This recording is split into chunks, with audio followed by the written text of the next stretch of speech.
Welcome back to another episode of the Max Stern Podcast. Kyle sits here alongside James Finch, and today we wrap up our kind of where we stand in the offseason series with the Western Conference. First episode was on the Eastern Conference. Check that out on all major podcast platforms, Max Stern Podcast. Basically, we talked about what moves each team still might have in the pipeline for this summer. A lot of them were more extension based. There are a couple like trades and whatnot we thought maybe could happen, but it's more extensions at this point, couple contracts.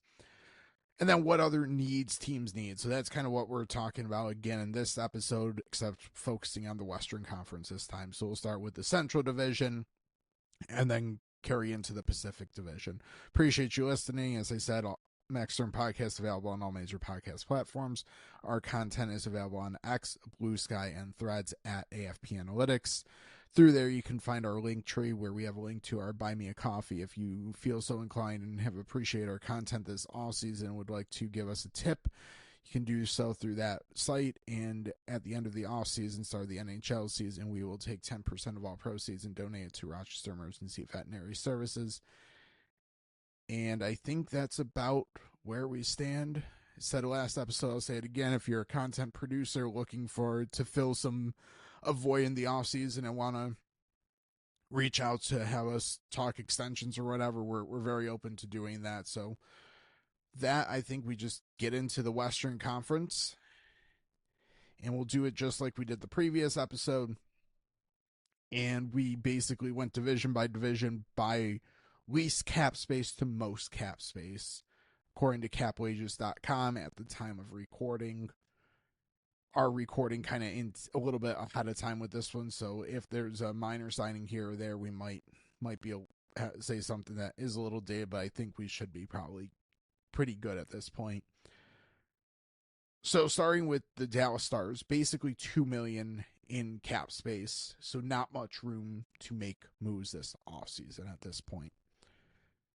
To me, the big question or the big thing to watch for is there are two pending RFAs for next season.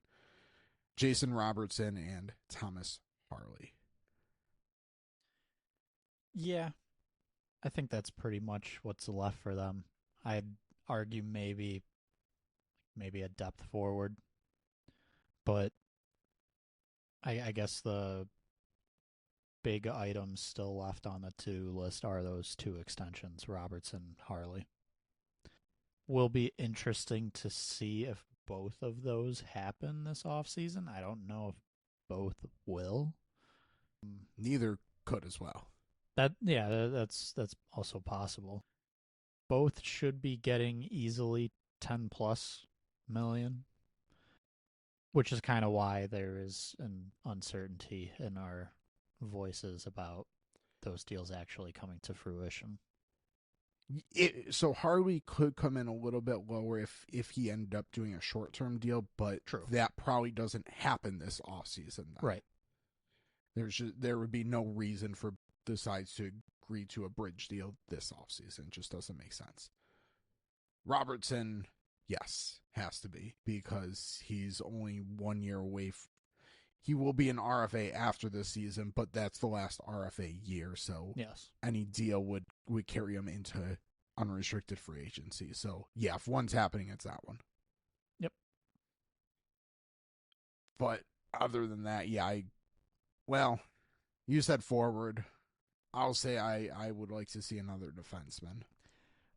I don't disagree. Yeah, I guess, and honestly, they could do both. Could use both, yeah. They probably should do both. You had talked about last episode, Tampa, kind of like, hey, let's maybe go into the season with a little bit of space and make an in-season move. I think similar logic applies here. If they can find someone on a value contract that's still out there, great. If not, maybe leave yourself a little flexibility to make the addition as you see how things kind of play out in season. Yeah. Yeah, very possible. They're kind of in the same boat there. That's Dallas. Shockingly, in the Central, the team with the second least amount of cap space at this point is the Utah Mammoth. Rip me being able to say the Utah Yeti. Yep. Or Utah Yeti or Utah Yotes. The Utah Mammoth. $2 million in cap space. Roster is definitely filled out. Yes. I like their roster a lot. Yeah. Not perfect. Not perfect, but it's very close to perfect. Could be. Like in theory, they could get better in some spots, but so I guess an example there, they could use an elite franchise defenseman. Yeah. Well, about 30 other teams probably could too. Sure, but some of those teams have that. Yes. They don't have one, but they're 6 starters, and even going into the press box, pretty strong defensive depth. Yeah. Goalie could be a little shaky. I like Vejmelka. Vanacek is a little iffy. Forward group is better than it was last year. Yeah. And they've got some high-end talent. Specifically Keller, Cooley, Genther, Paterka. And I'd say maybe slightly below that group, but not too far. Barrett Hayton is a great player. Nick Schmaltz is a good player. Their third line is likely a very solid line. Kerfoot, McBain, Krause, probably. And then you kind of have your kind of classic energy, physical fourth line. Okay. Yeah, I wouldn't hate the idea if they were going to add any place. I wouldn't mind like another middle 6 forward potentially in there to be able to maybe push one more player down a little bit, but yeah. But if they're done, I agree with you. They have a pretty darn good roster. I will say it's tough because you look at the fourth line: O'Brien, Stenlund, Tanev, probably. Yeah. That could be a terrible line. Yeah. Impact wise. Yeah. That could also be a phenomenal playoff line to toss out there once every 8 minutes. Yeah. To just wreak havoc. So I don't know. Maybe sure they could use another forward maybe to push down a McBain or a Krause or even a Kerfoot, but in general, I think they're in an okay spot, especially heading into the year. If any moves do happen, it's probably extensions. Yep. Logan Cooley's probably number 1 there. Barrett Hayton probably shouldn't be too far behind. Yeah. Those two should both get very nice contracts. Yeah. Going back to, or I guess referencing the previous episode, Cooley is probably, I wouldn't call it a standoff, but kind of looking around the league. You mentioned kind of a main 4, Bedard, Fantilli, Carlson in Anaheim. Leo Carlson. And Cooley. Yeah. As kind of some players who would be watching each other as far as who signs first, where is that value at? Yeah. I mean, even when we did projections, Bedard we had a little bit higher, but separating those 4 players was difficult. Yeah. Yeah. So that's that. I said it last episode. I'll kind of just say it again. Like, all those players are going to come in with very similar contracts. Each one of them might be waiting for the other to sign so they can get just a touch above it, because that's probably how it's going to work. Fantilli might come in the highest of the... Bedard should come in first. Fantilli probably comes in second, But then Cooley, I mean, Cooley could be pretty close to Fantilli. Carlson probably ends up at the bottom end of those four, but like, yeah, It could be a scenario where we see like pretty much identical contracts being that's also a signed possibility. between Yeah. a couple of those guys even. Hayton would be also nice for them to get done. I don't know how much. I mean, if he had a really good season, that could go up, but that's something that I think there's a little less urgency with. But we'll see. We'll see there. I think that's about Utah. I'll throw out there that Schmaltz could sign an extension as well. Yeah. I don't know if he will. He might kind of end up being the guy that gets, I guess, sort of the odd man out treatment. If Cooley's getting a big deal and Hayton's getting a solid deal, um, that's a good amount of cap space being used up.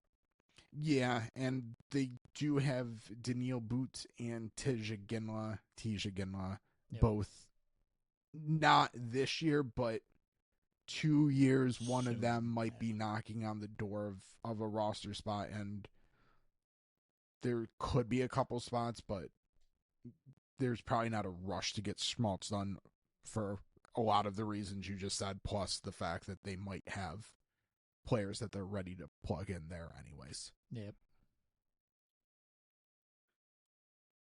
I think that's the most we've talked about the now that they're the Utah Mammoth. I think that's the most we've talked about the Mammoth Yeah. on the Max Turn podcast. I like how they're looking. Next up, cap space wise, $4 million remaining. St. Louis Blues. Again, another team that's probably about done tweaking their current roster. Just like Utah, I think the move, well, just like Utah and Dallas, it's extensions to watch out for.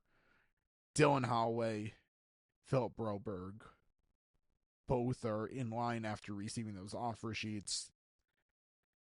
I would, if I'm St. Louis, I'm thinking I'm trying to get those done. Holloway, probably especially. Yeah, I mean, really, they should both be getting contracts. Holloway for sure. Um, I would say, other than that, they're probably done. I would maybe try. I don't know. I look at their forward group, and I do think they are done. I would like to see maybe a third line guy in. Like Roslovic would actually, I think, make sense and be an improvement, or even an Olofsson. I look at them and sort of see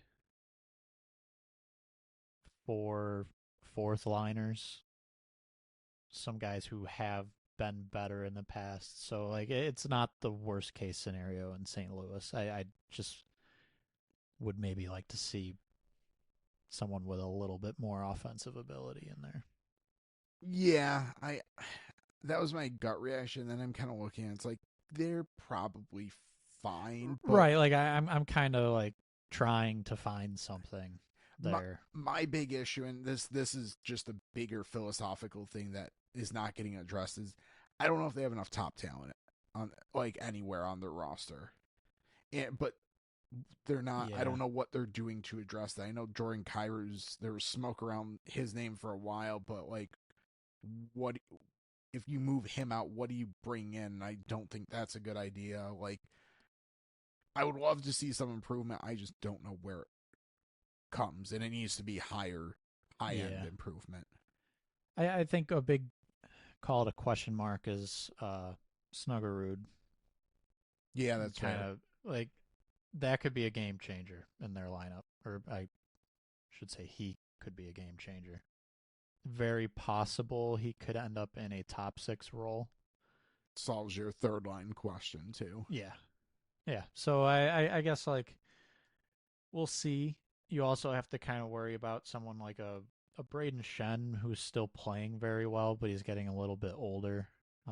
He's the obvious 2C, and maybe he's fine this year, but year by year you start to worry a little bit there.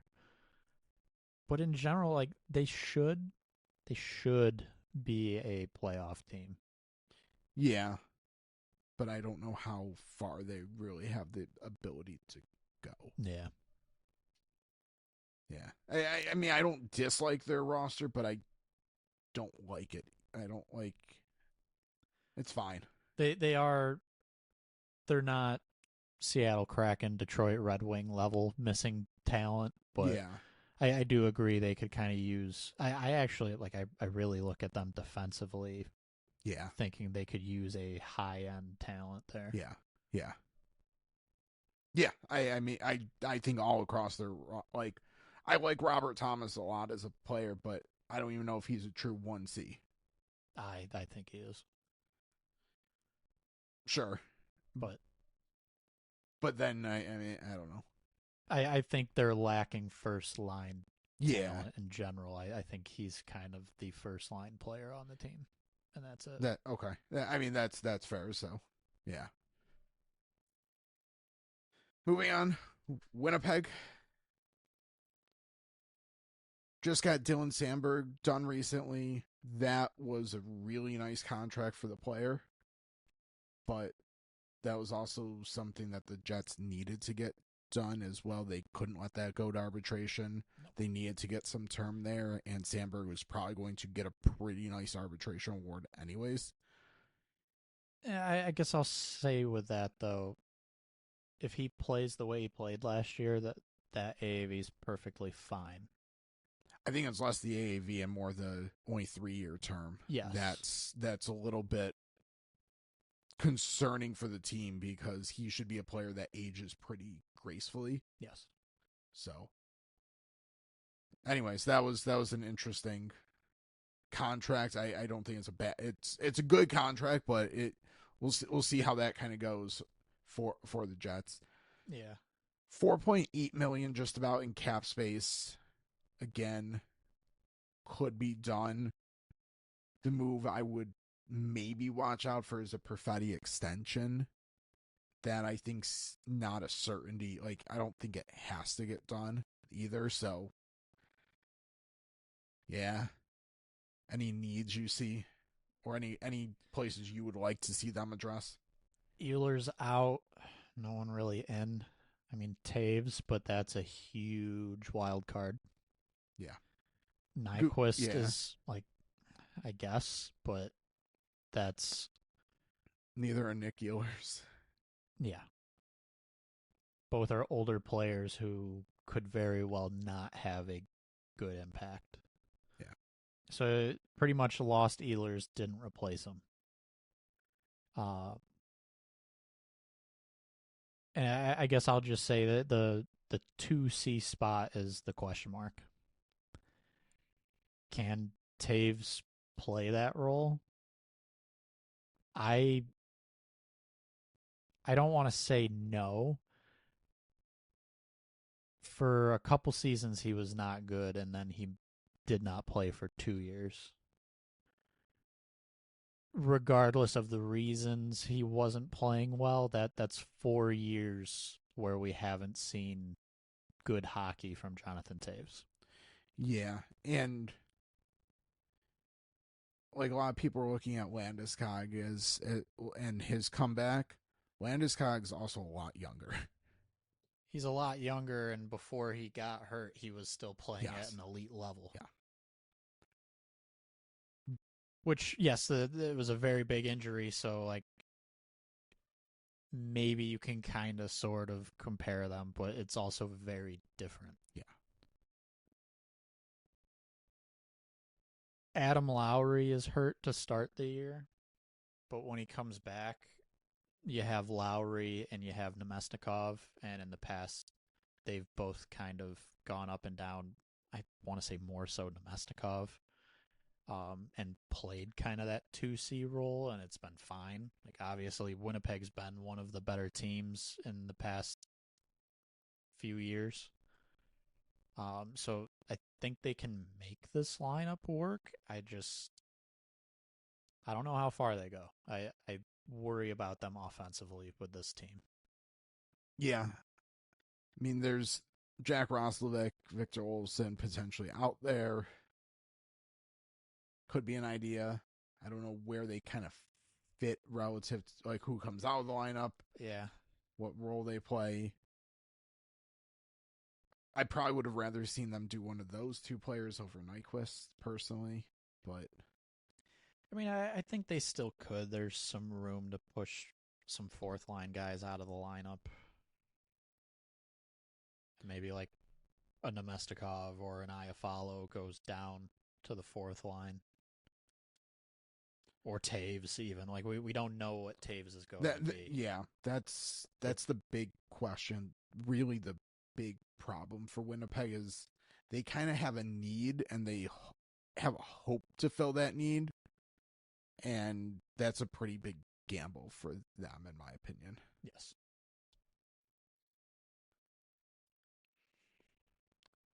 Colorado still has $7.3 million in cap space.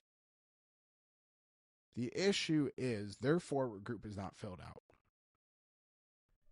They could use a winger of some kind. For sure. For sure, yes. I'd Potentially argue. two. Yeah, I was going to say. Or I'd even argue. 3. Like, I don't know how they get there. I mean, this would be an obvious Olofsson Roslovic spot. Yeah. And they have the money to do it. Otherwise, maybe you're looking at some kind of trade, but again, the trade market has been relatively quiet. But I do agree up front they need to make at least one move. Going back to the past episode, we mentioned Florida needing to move a player. That seems like it could line up very well. Yeah. I think we talked about Luosterainen a little bit. We also talked about Evan Rodriguez, who has been in Colorado and played well in Colorado Yeah. before. That, in theory, could make a lot of sense. Yeah. Yeah. I I'm just I'm a little puzzled what Colorado's trying has I their off season's been incredibly puzzling to me. So like I can understand re-signing Brock Nelson. I can. But then they ship out Coyle, who they had just acquired, and Miles Wood. And yet they're still sitting here with quite a bit of cap space, relatively speaking. They attached a prospect in that deal to send out Coyle and Wood. And they send out prospects to get Nelson, re-signed him. Going back, they trade Rantanen away because they didn't feel like they would have the space, and yet here they are sitting with Nelson signed and enough space. Basically, Nelson plus the cap space gives them Rantanen no problem. I, I I don't know. I'm their last like year of moves. I don't know what they're trying to accomplish.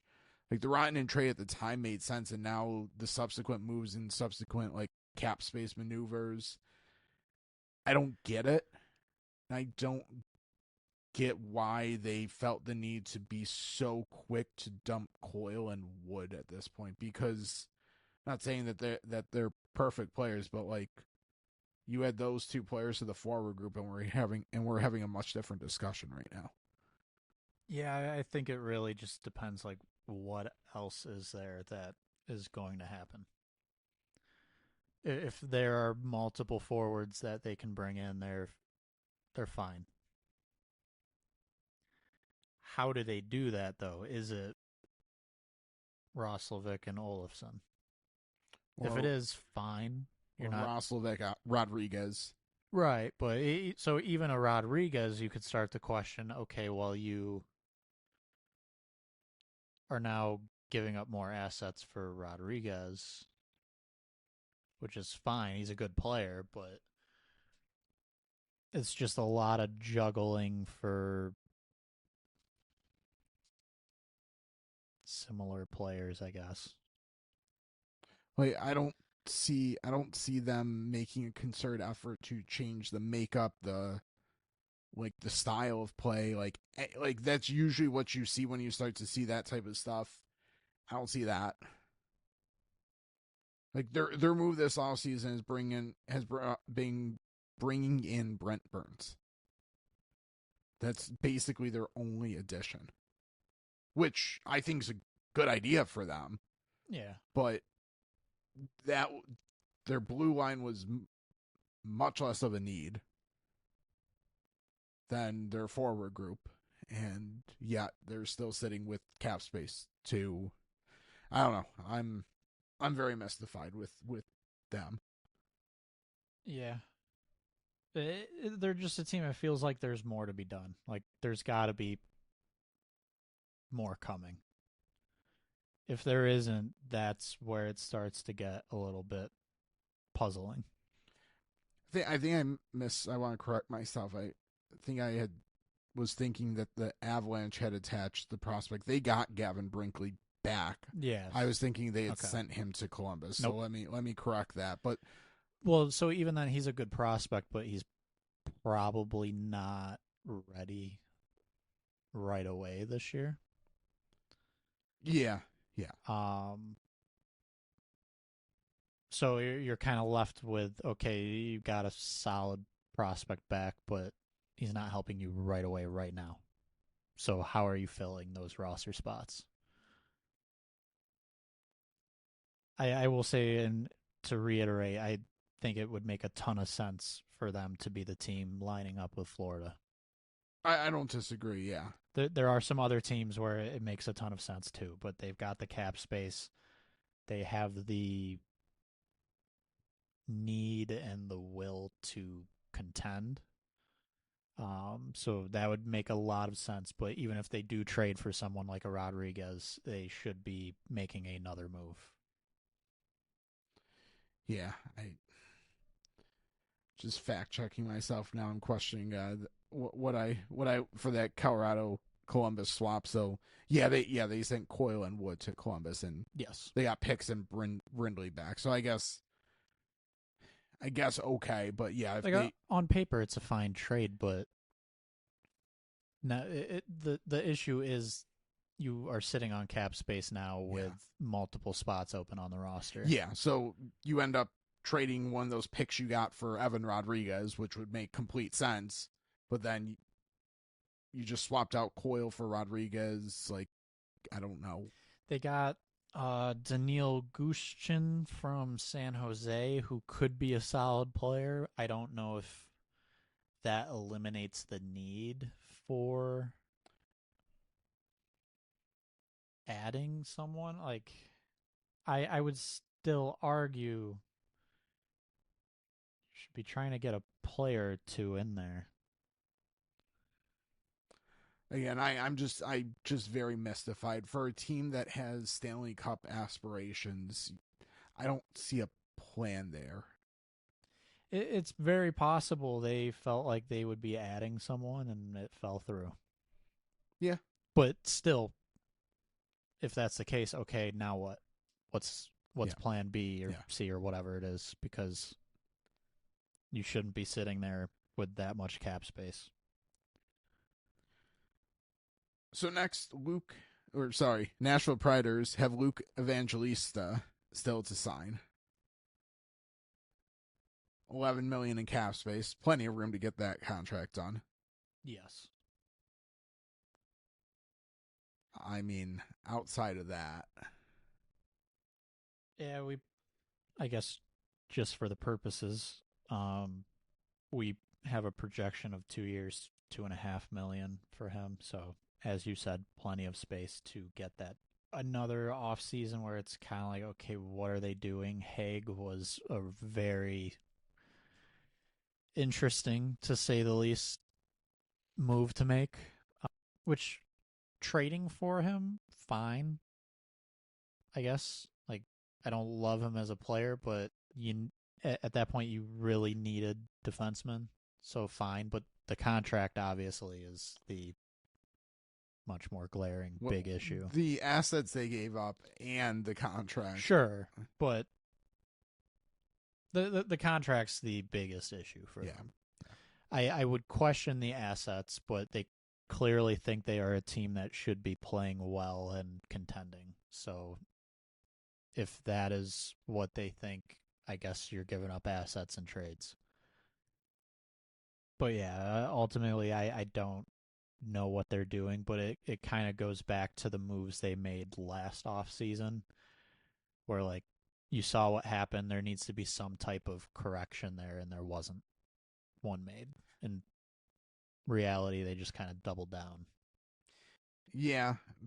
Simultaneously, I don't know what correction, how much of a correction could be made with the Stamkos and Marcia Show contracts right now. Stamkos especially. I mean, supposedly, Marcia, you could have moved, or they there would have been some interest there. Like, Well, do something, yeah, and make a move. I don't know. They're it might take a few years, but they're gonna have to go a few years and then rebuild. yeah. My note for what I would like to see them do, basically get younger, get faster. Yep. But yeah, as you laid out, they're going to have to either move some of those or just wait it out. Anything else on Nashville? No. It's really too bad how quickly that has went south there.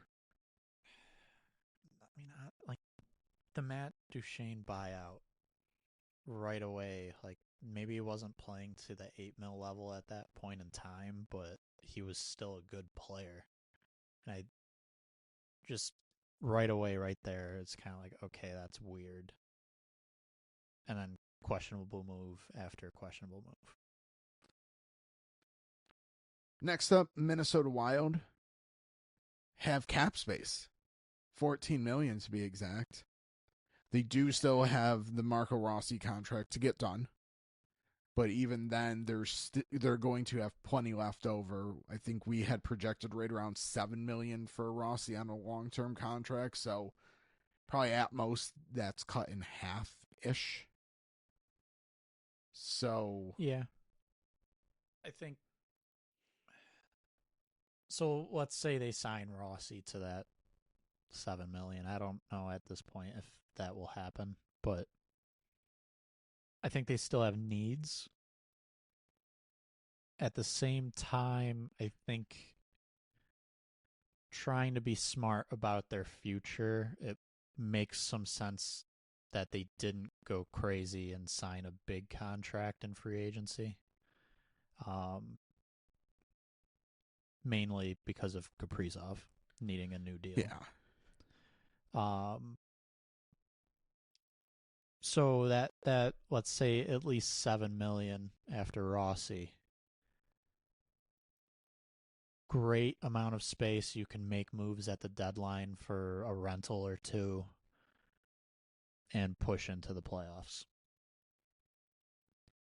while still having some flexibility when Kaprizov's AAV is likely going to increase $5+ million.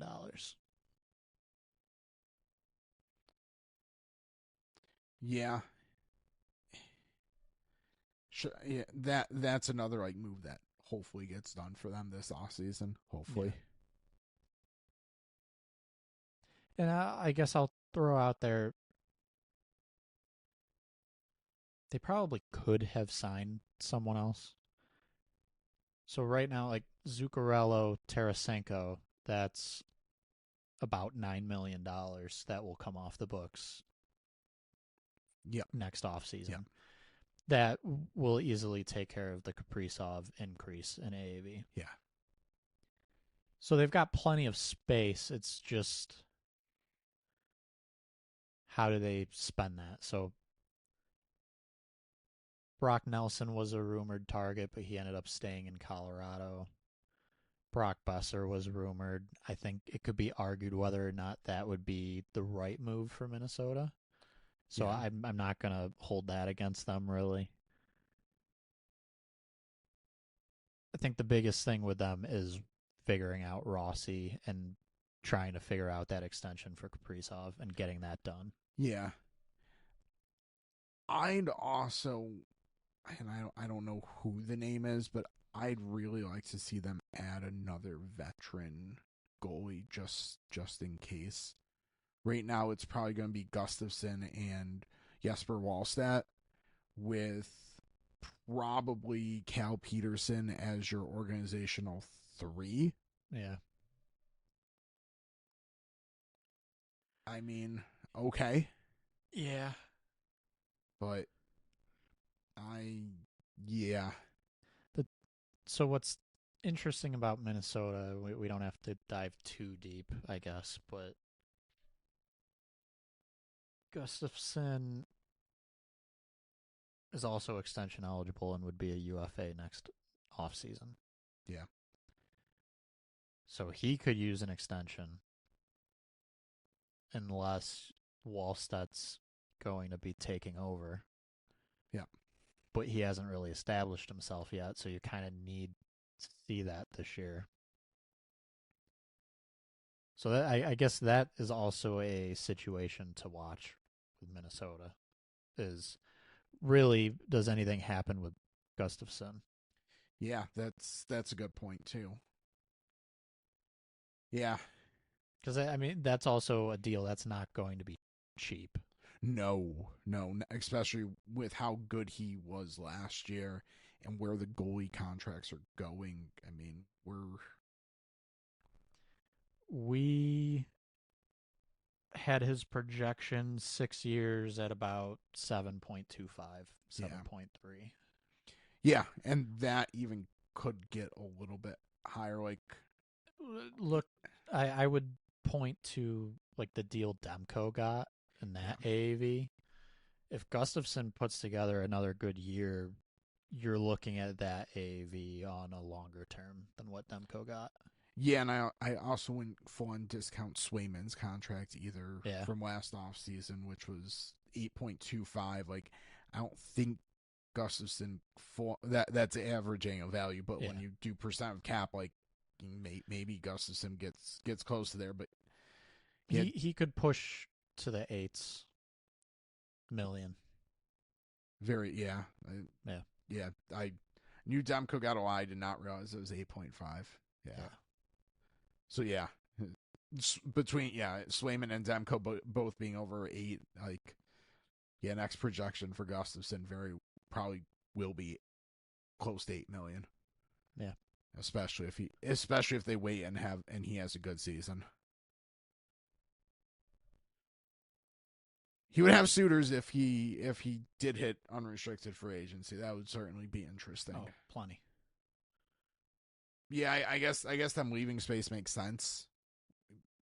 Ideally, they get some of those extensions done to get some clarity to kind of see where they could make maybe an in season move to acquire someone, maybe even with term at that point. Yeah. So getting a little clarity there because I think they could use a little bit more upfront, really. But Yep. Chicago also has plenty of cap space. $17.6 million. Yeah. Um they can pretty much be done. I think there's a handful of younger players that they kind of need to see what they've got. Yeah. They're kind of lacking high end talent, especially up front around Bedard. Defensively, I don't think they have a high end player per se, but they've got really a handful of younger defensemen who all are potential core pieces. Vlasic, Renzel, Levshinov, and then Wyatt Kaiser needs a new deal. That's the one like that needs to still get done this Yes. offseason. Well, there might be one other thing, but we'll get there in a second. Right.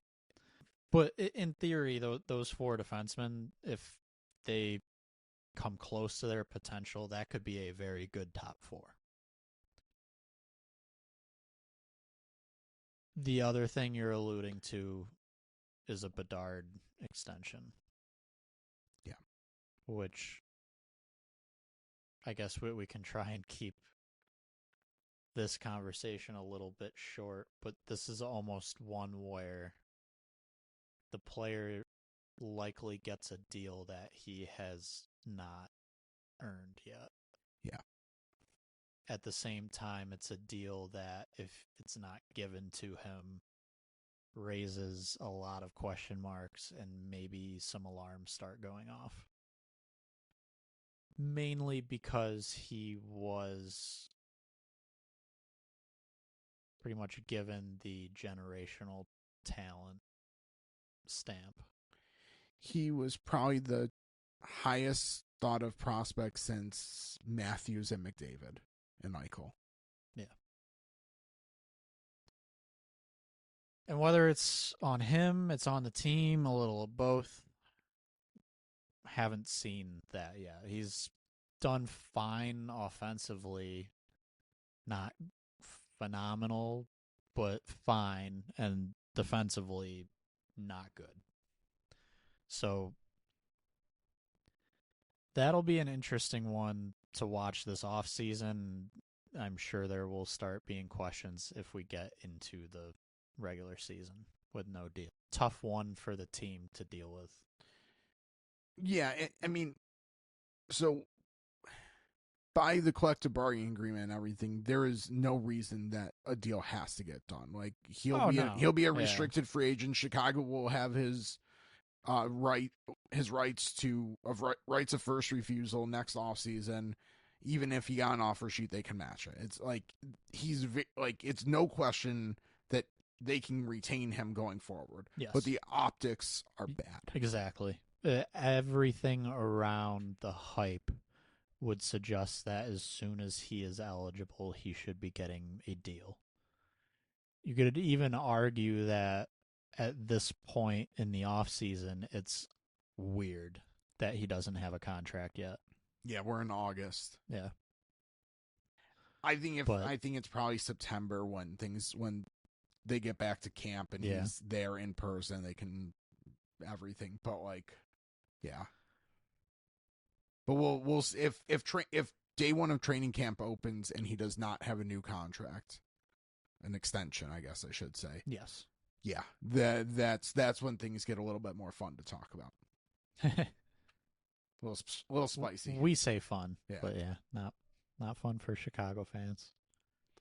So, yeah, I think at this point Chicago's done. Well, get Wyatt Kaiser done. Yes. Probably need to get the Bedard extension done. And that's probably all you're doing this offseason. Frank Nazar's extension eligible as well, but he doesn't have enough sample size yet where you're rushing into that. Yep.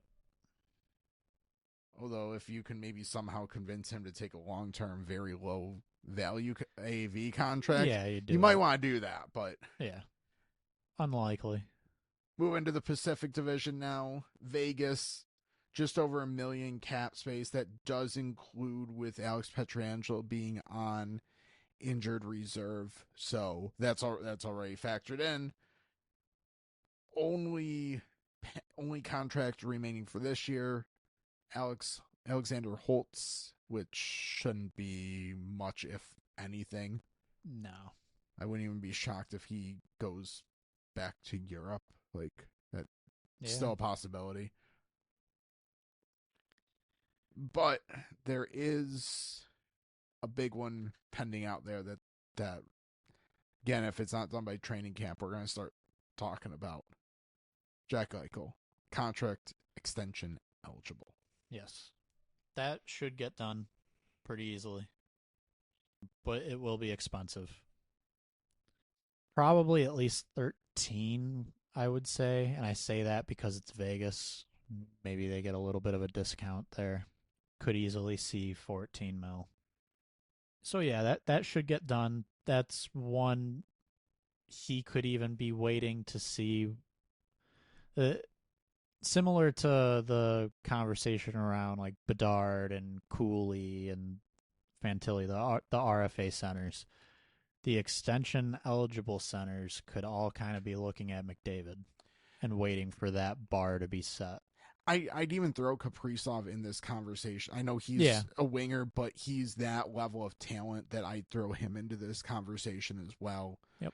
So Eichel, McDavid, Kaprizov in particular. They're the high end extension eligible players. Kyle Connor a little bit should slot in a Yeah. little bit lower than all of them, but like Is that's up there. another Yeah. one that's kind of setting a floor. Yep. For those. So yes, it's going to be interesting, kind of the pecking order of those contracts getting done.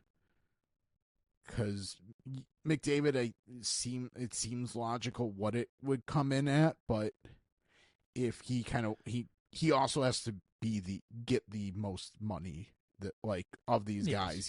He can't sign and then have someone somehow top him. Exactly. Which I guess wouldn't happen, but yeah. From the current year perspective with Vegas, I will say that Marner on that roster, their forward group looks so much better. Yeah. There's still some questions as far as health, specifically around Stone, a little around Carlson. You want him to stay healthy, but they just, I don't know. They look so much better on paper. Yeah, I mean, I still wouldn't mind seeing someone with a little bit more scoring potential, but I mean, there's only so much they can do. Tell Eichel to shoot more. Yeah. Especially with Marner. Yeah. Like, he can, like, has the ability. Or just put Dorofeev with Marner and Eichel and just let him That's score what I 40. hope they do. Yeah. That would be a fun line to watch.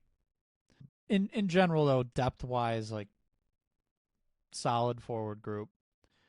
Defensively, a little thin, or at least it appears thin because Pietrangelo is not there, but could still be a solid defensive group. Yeah, I'm not too concerned. Theodore Hannafin, fine on a top pair. McNabb, a combination McNabb, White Cloud, Lazan, Korzak, that's fine. It's maybe not their strength anymore, but right. It's a fine group. And it's still better than probably top 10 still in the league. Yeah. Fine. Goalie is maybe an interesting spot. So Aiden Hill's their guy, obviously, but as of right now, Akira Schmid is the backup, which maybe is okay. My issue or hesitation there is Hill's injury history and inability to play full seasons as a clear number one starter. That's putting a lot of faith in Akira Schmid, most likely. I mean, Ange's even looking beyond that. Like, they need another goalie in their organization. Yeah. Which there's still some guys out there. Samsonov's actually still out there. Yeah, I could bring him back. I can't believe I'm saying this, but Alex Gorgiev. Yeah, your guy. In a way, could make sense as someone who has clearly struggled recently in Colorado and then definitely in San Jose, which is... San Jose. Yeah. That being said, the pro for him would be he has the experience playing a lot of games. Yeah. And that is a pro that I think Vegas would be looking for in a goalie. Reimer is another interesting one. He's if he decides to play. Exactly. Still. He's 37 years old. But it gets real thin after that. Yeah. Dustin Tokarski, Louis Domingue. Yeah. Spencer Martin maybe is another slightly could be interesting, but Chris Driedger and Colin Delia. Driedger might have gone KHL. Them, yeah. That sounds familiar in my head when I say it. You could be right. I'm just on cap wages, kind of looking at like Okay. goalie names. I think he may have went KHL, but regardless, point stands. There's not a whole lot out there. No. For what Vegas should be looking for in a goalie, it's probably Samsonov back or Gorgiev. Maybe, as you said, maybe Reimer if he decides to play still, or maybe it could be they're going with the fresh young legs, Akira Schmid. In which case, at least bring in like a Tokarski to send to Yes. the AHL to have A little veteran. depth there. Yeah. That you can confidently pull someone up. So I guess they really should try and bring in a goalie to use up the remaining of the bit of cap space. Yeah. Speaking of goalies, the Edmonton Oilers. I saw the transition opportunity and I took it. The Edmonton Oilers, $2.3 million in cap space. I had went on with Jason Granger a couple weeks ago, as you're listening to this, to talk about the future outlook, extensions, and everything for the Oilers, because that's really where they're at this offseason. But who boy, do they have a big one. I mean, we just referenced Connor McDavid's extension eligible. Yeah. Which, and you said this to him, that contract's coming in wherever McDavid wants it to. Yeah. Financially, from a dollar standpoint and from a term standpoint. And Edmonton's in a spot obviously you do it for the player considered to be the best in the world, but they can pretty much give him whatever that contract is. Yeah. So I'm not too worried about that getting done. Any level of worry to me is about the term. And if it is shorter, that's obviously not an ideal thing for the Oilers. Yeah. We projected 4 years. We projected the same percent of cap, which worked out to 16.4, I think. I'll double check. Yeah. Jason Granger has thrown out 16 million, which sure that's makes sense. I think a lot of people are thinking 4 years might be a term that makes sense. I had even went and said I wouldn't be shocked if 3 line up with Bouchard's basically when his contract expires. And then, the Oilers are in a tough spot, but also would have cap flexibility then. So like plenty, yeah. McDavid could kind of see where things are going at that point, and there would be the ability to make some moves and clear and tweak the roster at that point. So I don't think he lines up with Draisaitl. I don't think that happens. That would actually, so lining up with Bouchard would also, and it's to a lesser extent, but it lines up with Nugent Hopkins, which is a lower AAV, but it's a core piece. Yeah. And just to be clear, I'm going to round and say 16.35. Okay, it was a little, yeah. 348,800 was. Yeah. So, yeah. 16.4 is fine. But yeah, so that was using the same cap hit percentage, but again, kind of whatever he wants is what's going to happen there. Yeah. He will have to get more than 14. He'll have to come in above Draisaitl just for a lot of reasons. Yeah. And he really needs to probably, for all players, take at least the same percentage of cap. So I don't think he can really take less than 16 for the purpose of pushing kind of player contracts forward. A real round number, even though we're kind of saying 16.4, 16.5 would make a lot of sense. Yeah. If he wanted to push things forward a little bit, though, 17. To me, that feels like the ceiling. I don't know if he would push above that at this point. So kind of in that 16.5 range is where I would expect it to fall. Yeah. He can do what he wants. The term is going to be interesting for sure. Yeah. And I think just like we laid out with Bedard, if training camp starts and the deal isn't done, Yes. now we start to have some discussions. I think the same can be said for Eichel. I think the same can be said for Kaprizov. If training camp, preseason, opening night puck drop starts and some of these players don't have extensions, we're going to have months and months of smoke. Yeah. Lots of content for us to talk about. Oh, yeah. So that would be great if none Yeah. of them wanted to sign, because then we could talk agree. about trade fits and contract and how those fit into teams' caps and all that stuff. So Yep. if any agents or players are listening and they want to do us a solid, just drag those extensions out. You can agree to At them, least just don't till, announce them. December. yeah. Give us to January when we do our midseason projections, so we can have a pop there. And then once those come out, go ahead and sign those deals. Olympic break sounds like a great time to sign some contracts. Anyways, so for the Oilers, I will say Mangiapane was a good addition. They're going to rely on probably a Matthew Savoy, Isaac Howard, some younger players. Ike Howard. Oh, Ike. okay. Yeah, he wants to go by Ike. Well, Howard. So there's going to be some younger, hopefully productive offensively, some players in that forward group. Defensively, they're going to look very similar. Pretty much exactly the same. Well, Ekholm healthy. Yes. They didn't have a lot of Wallman, Ekholm in the lineup together.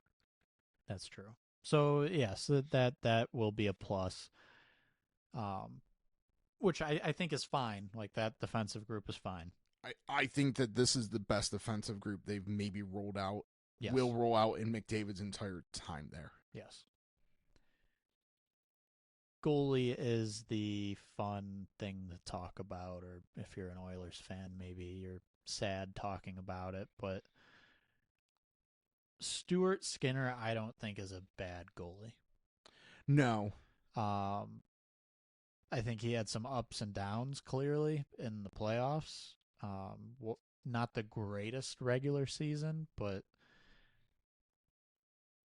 I think the reason, and I guess you could kind of be sitting there saying, well, duh, but it's easier said than done to bring in a better goalie. Yeah. Card is a fine backup. Sure. There's better backups, but there's also worse backups. Yeah. Look at the Flyers. They don't have a goalie better than Picard. Yeah. Well, they got your guy. Dan Vladar. Yeah. As I said. So, is it a situation you might like to improve? Sure. Especially after watching the playoffs. I get that, but things could be a lot worse too. So, going into the season with Skinner and Picard, you're fine. You could maybe that's a deadline move if it's pretty obvious that's what's needed. But yeah, they're fine. They're a cup finalist team. They're fine. Yeah, I think going into the season, this is one of the better rosters on paper that the Oilers have had. Yeah. The big questions, they have a lot of pending unrestricted free agents next offseason. Lot. McDavid, Henrique, I don't think that's a lot of concern. Kapanen, probably not a lot of concern. Podkolzin, restricted free agent, but needs a new contract potentially. But their blue line, Ekholm, Wallman, Kulak, and Stetcher, lesser extent again, but Ekholm, Wallman, Kulak is a big, solid portion of that blue line. Yeah. So, yeah. Yep. So the math works for the Oilers. Like, they can fit based on our projections, they can fit everyone. They can. It's just how many times do you want to run it back, I think. Right. So, and maybe that amount of players is a good thing as far as pending free agents. Correct. Yes. Kind of gives a little flexibility. Yeah, I don't know how many they actually want to do extensions for right now because they might want that flexibility going in. Anyways, Oilers, outside of McDavid contract, I don't know how much more we see from them this offseason, and that's probably fine. Yep. Vancouver, $3.2 million, $3.3 million cap space. Smoke around Jack Roslovic with them. That seemingly has cooled off a little bit, so I don't know if that's... Feels like there's better fits for Roslovic out there too, like better opportunities for him. Well, but that is quite possibly a center role. Yeah. Which could be the best opportunity for him. That is fair. Vancouver, Philip Hedl, when he's on the ice healthy, can be a solid player. I don't know how much you can bank on that with just the recent history. They are not far away from Teddy Bluger being the 2C. Or Atu Ratu. Sure. Same point, though. I think... Well, I guess maybe he would be 2C because Bluger's clearly not a 2C, but neither of them should be. If they have playoff aspirations, no.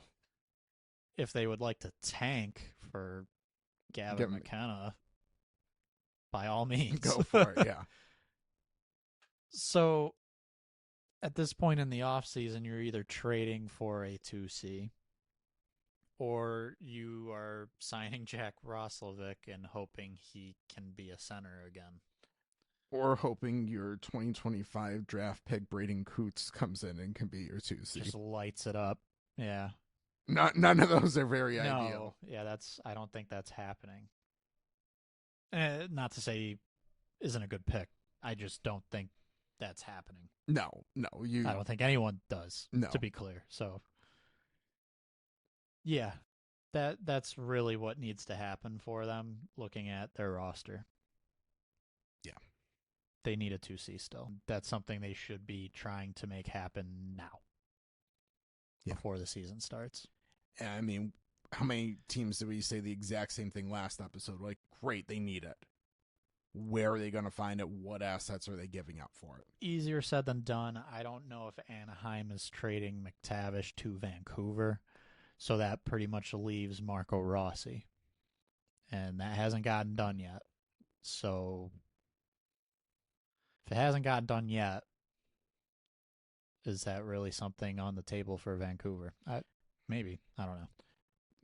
Yeah, and then they have to find the cap space to pay him as well as meeting the whatever demand the Wild would have asset-wise. Yep. So, yeah. Some of those other teams that we had talked about, like, at least had some cap flexibility. Like, Montreal had a little more cap flexibility to make that work. That was, like, the first team we talked about last episode. Yeah. Vancouver, like, are they sending out Hoglander in the Rossi trade? Because, I mean, in theory, you could, and that would kind of get you close to the needed cap space to do a long-term, sure. Yeah. But then your bottom six is thin because you've got, in that scenario, Kane and Garland in the top six. Yeah. So, yeah. So, yeah, 2C really could use that a middle. If they can't find a 2C, at least get another middle six forward. Yes. So, Roslovic makes sense, but yeah. Seattle, 7 million in cap space. Most of that, not all of it, but most of it should go towards a Riker Evans contract. I think we have him about 5-ish, 5 to 6, somewhere in there projected. So on a Yeah. long-term contract, which Seattle probably should do. That shouldn't be much of a question. So that probably ends their offseason. To be clear, 6 years at 5 mil was our long term, and then 2 years at about 2.9 was the short term. Yeah. So they do the long term. They have about 2 million in cap space, which isn't nothing, but not much either. Yeah. And again, that's probably it. Should it be it? Should it? No, but they also like they need elite players. Yeah. There is arguably one, maybe two borderline elite forwards. McCann and Matty Beniers. Yeah. Beniers rebounded. You'd like to see more still. He's probably on the fringe of being a like good top six center. He's solid. And then McCann. Little hope for Wright taking another step forward. He was pretty good last year, but in a more limited role. Like he to me he's a couple steps oh yes, from yes, being that high end guy. Let me phrase it this way: he's really the only other name I look at in their forward group right now that could even be in that discussion in like a year or two. Yes. And then forwards, they have drafted in back-to-back years a couple centers who are highly regarded. Yeah. Berkeley Catton and Jake O'Brien. So time will tell. Maybe one or both of those players inject some elite talent up front. Defensively, Montour is pretty good. I would say borderline elite. Yep. And Vince Dunn, I would probably say the same. Yeah. Very, very good first pair. Yep. Adam Larson's a solid defenseman. He's not elite. Nope. Good defensively. Very good on your second pair. Yep. Riker Evans could improve a little bit, but there's some potential there, especially as a younger defenseman. Jamie Oleksiak is okay. He's fine. Kind of the fringe second, third pair guy. Then they signed Ryan Lindgren, which seems a little redundant with Oleksiak, although Oleksiak is a little bit better offensively, but just kind of the bigger fringe second, third pair guy. But $4.5 million on Lindgren, when that was announced, I think both of us kind of had the same opinion of, okay, more like mediocre signings. Yeah. And what's kind of interesting is, not a prospect expert, but I do know a few of the Seattle Kraken defensive prospects. And I'm not saying that they were necessarily going to have someone that was going to be able to jump in, but I think they have a couple guys that have at least higher ceilings that maybe instead of Lindgren, you give one a. Right now, let me phrase it this way. Right now, there's really not a roster spot for a prospect to potentially win a job. Yeah. Josh Mahura, Cal Fleury probably would have been fine in a sixth role if absolutely necessary. Sure. Instead of giving Ryan Lindgren $4.5 million, go use that elsewhere or something.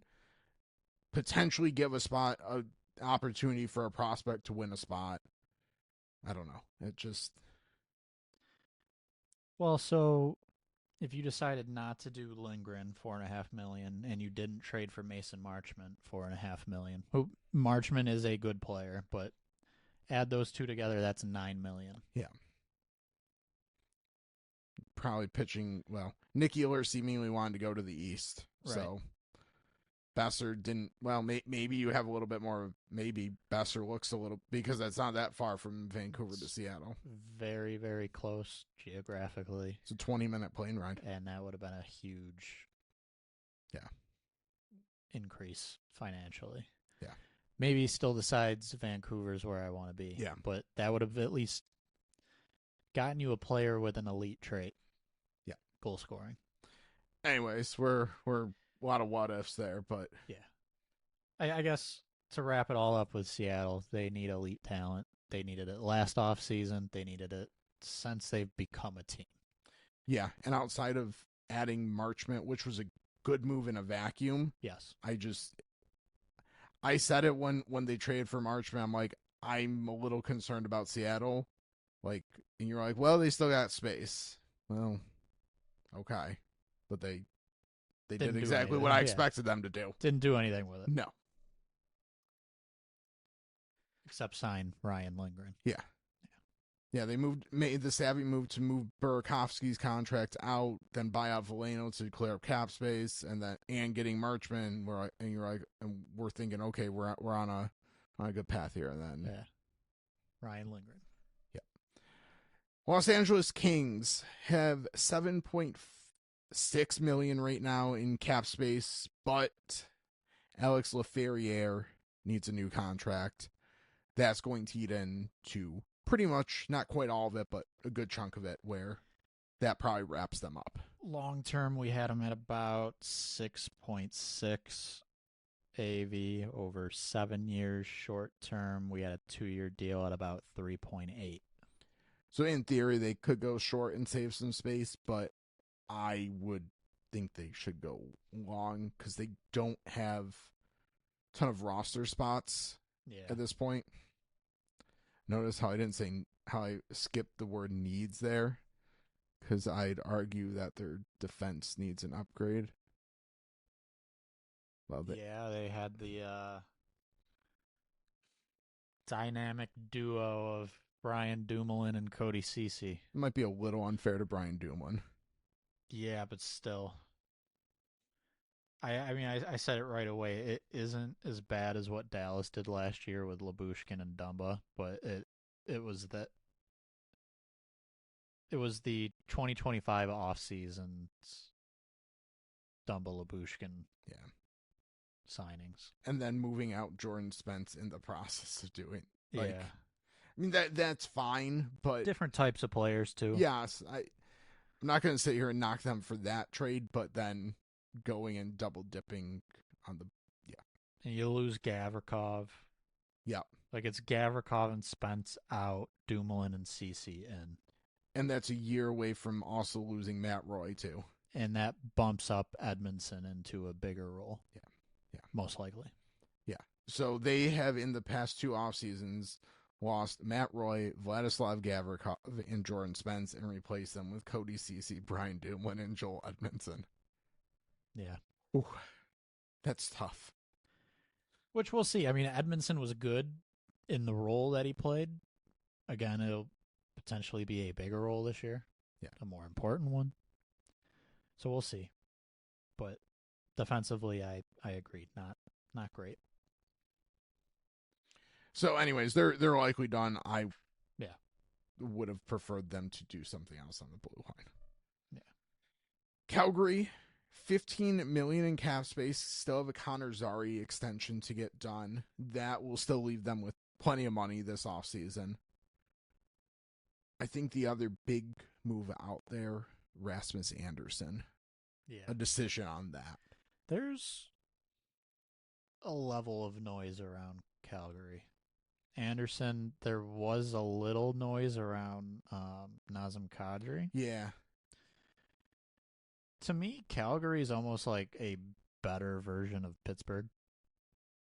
Like, they've got some veterans that could be moved kind of in a retool scenario. They're just a better overall team. Yeah. Like they would have made the playoffs last year if they were in the Eastern Yeah. Conference. Yeah. So like they're a better version of Pittsburgh. They're the Western Conference. I think they're where Pittsburgh wants to be in a year or two because they have prospect. Like the difference is Calgary has had some young players and have added some more young players. Yes. So I would say like they could continue with this roster and potentially make the playoffs. Yep. It's just they're also kind of in a window where maybe it makes sense to move some veterans. So we'll see. I think Anderson gets moved by the deadline. If an extension isn't done, which Yes. seems like the scenario that we go down, but you never know. Yep. My note for Calgary was okay. I wouldn't mind seeing them bring in a veteran goalie. Let me say that. Yeah. To pair with Dustin Wolf and Von Prosvedov. Yeah. Yep. One of those ones we had talked about earlier for Vegas would make sense here. They might be fine with Dustin Cooley in the AHL. Devin Cooley. Well, yeah. I guess maybe I disproved my point. Yeah. I think you were thinking Dustin Tokarski. I was. Yeah. Too many former Sabre goalies. Yeah. Break glass in case of emergency who end up playing in Buffalo. Yes. Yeah. So, but my other note was don't mess up your retool. So don't go and trade one of these younger promising players to try to get better now. Yes. Like don't do that. I fully agree, and it should stay with the veterans. And to me personally, I would just say Anderson. Yeah. Like Kadri, looking at the roster, I think he's too important of a player to how they perform right now. And really to the development of other younger players on the roster. Yep. Finishing up, these last two teams will not take too long. Anaheim Ducks, $21 million in cap space right now. Talked an episode, basically 2 episodes about Mason McTavish still needs a contract. Yep. There's some trade noise around him. I can't believe that happens. It feels more like a negotiating tactic, but yeah, it should be. They, of course, have plenty of space to fit McTavish, who we project 6 by 6.8, basically. So if you want to say $7 million, that's fine. Yeah. Short term, 3 years, $4 million. They need to be going long on all these contracts. They should be. Speaking of that, we've mentioned multiple times Leo Carlsson needing a new deal next offseason or an extension right now. Same can be said for Jackson Lacombe, who had a breakout season defensively for them. Yeah. That is also a very important deal. We shouldn't kind of just gloss over that one. He's looking like the number one of the future for them. Yeah, if I'm Anaheim, that's right up there with. I'd almost prioritize getting that done over Leo Carlsson because I think Leo Carlsson kind of. I don't know if there's a rush there. I think it fills in based on we've talked about enough those other guys. That's could get figured out for them pretty much. Yeah, Lacombe. There's a wide range of outcomes, and if you start getting into the season, he's as good or better. Yeah, that could start getting very high.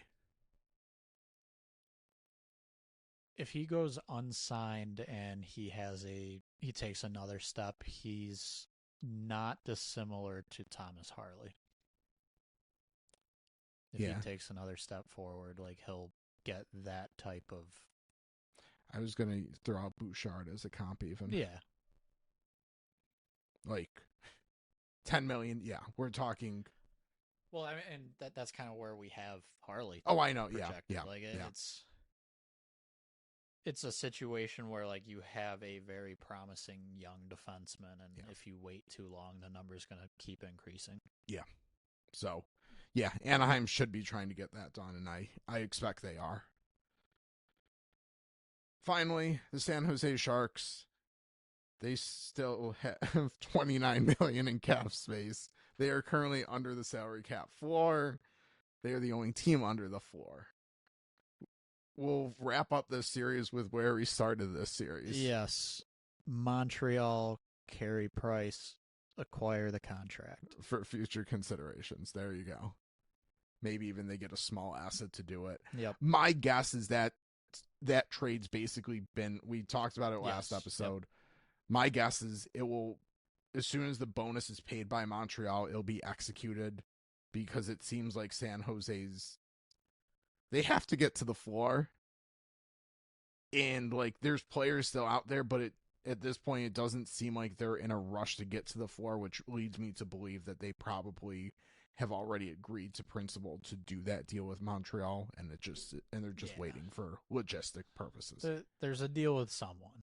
That's the obvious. Yeah. Could be Shea Weber's contract too from Utah. It's a possibility. Does Utah still have his deal? Shea Weber is still is on the Utah Mammoth. He's a Mammoth? Yeah. So that can go on his Hall of Fame resume that he's already inducted to, despite still being on the Utah Mammoth. Oh, no, he was not on Utah. I'm sorry. He's on Chicago now. I was going to say, wasn't he moved?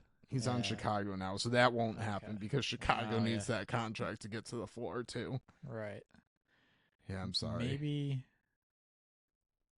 Oh, you know, it would be an interesting one. Might be too soon to do it.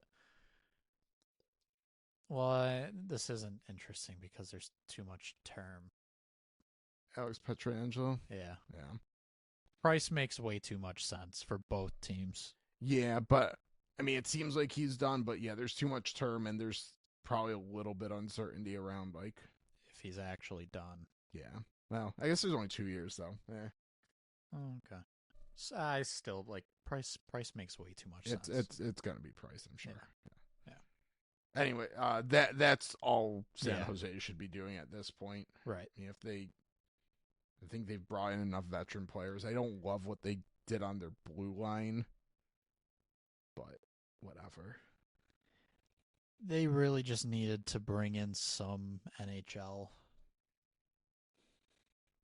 player, like Orlov, fine.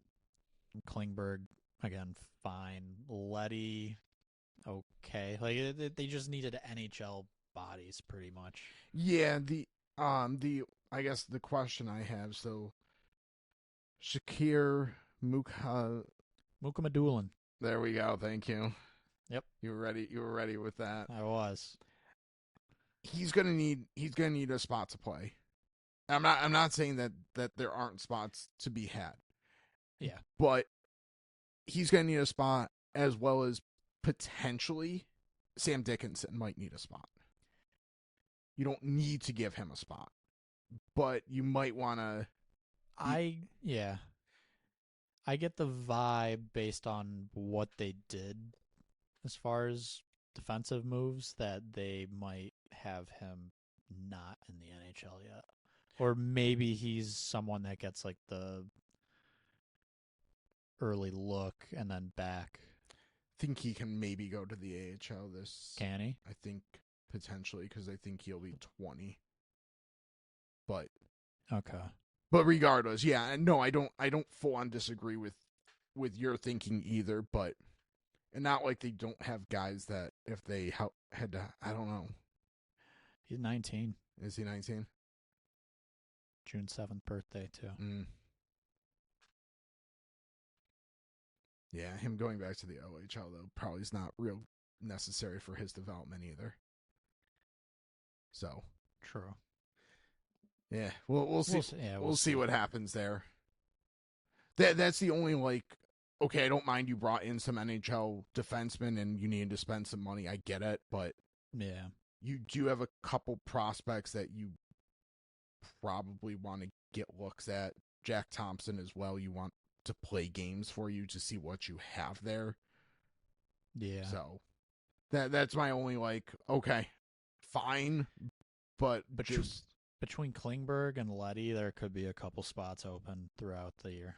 yeah, I mean that's But and you don't need I don't disagree with what you're saying. you don't need Vincent Desharnais in your lineup either, Yeah. but like And once you acquire the Carey Price contract, you can afford to like move out someone. yeah, but you just signed them all. That's the problem. Well, Nick Letty, you claimed on waivers. Desharnais was a trade. Yeah, okay. Timothy Letty was waivers. Yeah, you can get him out of there. Can trade Ferraro, who actually would have some value. Yep. Timothy Liljegren. There could be moves beyond Price. Yeah, there could. So I think that's where we wrap. San Jose Sharks still probably not making the playoffs, but stay the path. Yep. Trust the process. Yeah. I think that's what Chicago fans need to be saying. Trust the process. I think the Shark fans at least see it. And I think there's tangible progress. Chicago. I think the former Buffalo athlete, Sharks GM, Mike Greer. Yeah. Mike Greer. Trust the process. Anyways, we'll end there. Appreciate you listening. Max Turner Podcast available on all major podcast platforms. Our content, including these contract projections, available on X, Blue Sky, Threads, at AFP Analytics. Our tip jar can be found through our Linktree, same accounts. BuyMeACoffee.com. At the end of the offseason, we're going to take 10% of all proceeds, which we do appreciate, and donate them to the Rochester Emergency Veterinary Service. And we'll talk to you next time.